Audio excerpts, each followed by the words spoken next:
at all the lovely red fruit and vegetables I collected from Shichi's garden. Don't they look amazing? Why don't we take them inside and have a closer look? Ready?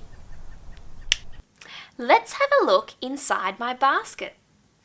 I have tomatoes, red peppers, chilies, and apples. Now I'm going to separate them. I'm going to put the tomatoes over here. 1, 2, 3. I'm going to put the red peppers right here. 1, 2, 3. I'm going to put the chilies over here. 1, 2, 3. And I'm going to put the apples over here. 1, 2, 3.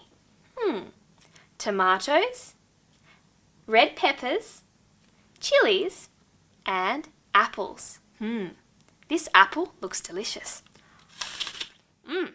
Yum.